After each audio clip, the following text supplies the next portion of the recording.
اللهم احفظ بلاد الفلسطين، اللهم احفظ بلاد الفلسطين.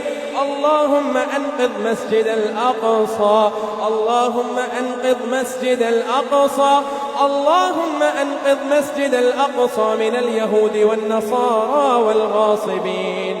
اللهم انصر المجاهدين في كل مكان، اللهم انصر المجاهدين في فلسطين، اللهم انصر المجاهدين في كشمير، اللهم انصر المجاهدين في بلاد المسلمين. اللهم انصرهم على عدوهم وآتهم واعف عنهم وأكرم نزلهم ووسع مدخلهم واغسلهم بالماء والثلج والبرد. ربنا آتنا في الدنيا حسنة وفي الآخرة حسنة وقنا عذاب النار، وقنا عذاب القبر، وقنا عذاب الحشر، وقنا عذاب الميزان، وأدخلنا الجنة مع الأبرار يا عزيز يا غفار يا رب العالمين.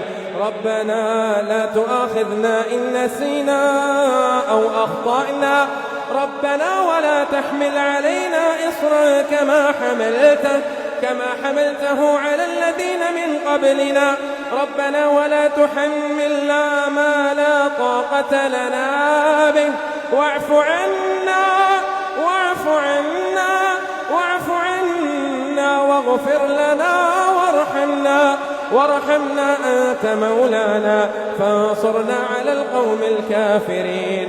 ربنا لا تزغ قلوبنا بعد إذ هديتنا وهب لنا من لدنك رحمة إنك أنت الوهاب. ربنا إنك جامع الناس ليوم لا ريب فيه إن الله لا يخلف الميعاد. ربنا وآتنا ما وعدتنا على رسلك ولا تخزنا يوم القيامة إنك لا تخلف الميعاد. ربنا وآتنا ما وعدتنا على رسلك ولا تخزنا يوم القيامة إنك لا تخلف الميعاد. يا شافي يا معافي يا كافي اشف مرضانا ومرضى المسلمين، اللهم اشف مرضانا ومرضى المسلمين، اللهم اشف مرضانا ومرضى المسلمين.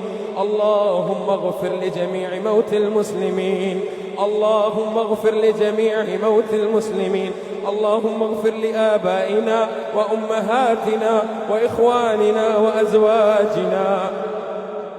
اللهم اغفر لنا قبل الموت، اللهم اغفر لنا قبل الموت، اللهم اغفر لنا قبل الموت، ولا تحاسبنا بعد الموت، ولا تعذبنا يوم القيامة، ولا تعذبنا يوم القيامة إنك لا تخلف الميعاد يا أرحم الراحمين.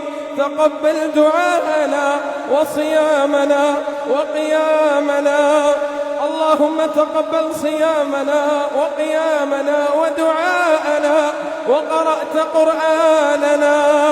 رب ارحمهما كما ربونا صغارا، رب ارحمهما كما ربونا صغارا، رب ارحمهما كما ربونا صغارا.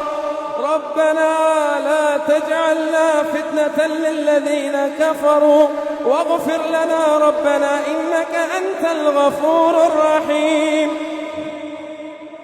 اللهم إنا نعوذ بك من جهد البلاء ودرق الشقاء وسوء القضاء وشماتة الأعداء. اللهم إنا نعوذ بك من الهم والحزن والعجز والكسل والجبن والبخل وضلع الدين وغلبة الرجال. اللهم إنا نعوذ بك من الكفر